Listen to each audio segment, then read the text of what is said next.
అకాల వర్షం కారణంగా పంట నష్టపోయిన రైతులను ప్రభుత్వం ఆదుకోవాలని కొత్తపేట నియోజకవర్గ టీడీపీ భాజపా జనసేన ఉమ్మడి పార్టీల ఎమ్మెల్యే అభ్యర్థి బండారు సత్యానందరావు ప్రభుత్వానికి విజ్ఞప్తి చేశారు.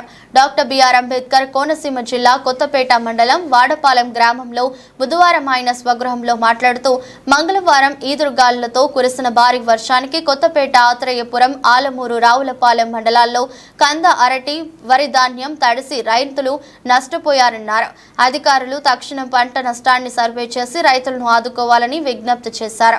ఎన్డీఏ ప్రభుత్వం అధికారంలోకి వచ్చిన వెంటనే రైతులకు నష్టపరిహారం అందేలా తన వంతు కృషి చేస్తానని బండారు అన్నారు. అకాల వర్షాల వల్ల గాలి తుఫాను భారీ వర్షాల వల్ల రైతాంగం తీవ్రంగా నష్టపోవడం చాలా బాధాకరం. ప్రధానంగా మనకి ఆత్రేయపురం మండలం రాలి పరిసర ప్రాంతాల్లో రావులపాలెం మండలం కొత్తపేట మండలం ఆలమూరు మండల పరిధిలో రైతులు అరటి తోటలు దారుణంగా దెబ్బతిన్నాయి. కంద చేలు కూడా 2 నెలల్లో అవి పంట చేతికొచ్చే సమయంలో అవి కూడా దెబ్బతిన్నాయి. కళ్ళల్లో వరి ధాన్యం కూడా దెబ్బతింది. ఈ సమయం రైతులకి ఆదాయం వచ్చే సమయంలో పంటలు ఈ విధంగా దెబ్బతిని నష్టపోవటం తీవ్రంగా కలిచివేస్తూ ఉంది.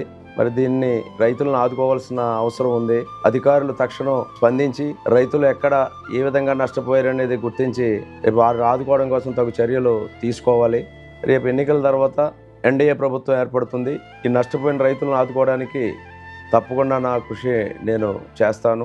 రైతులు ఈ విధంగా నష్టపోవడం అనేది చాలా బాధగా ఉందని తెలియజేస్తూ వారిని ఆదుకోవడానికి నా వంతు కృషి నేను చేస్తాను.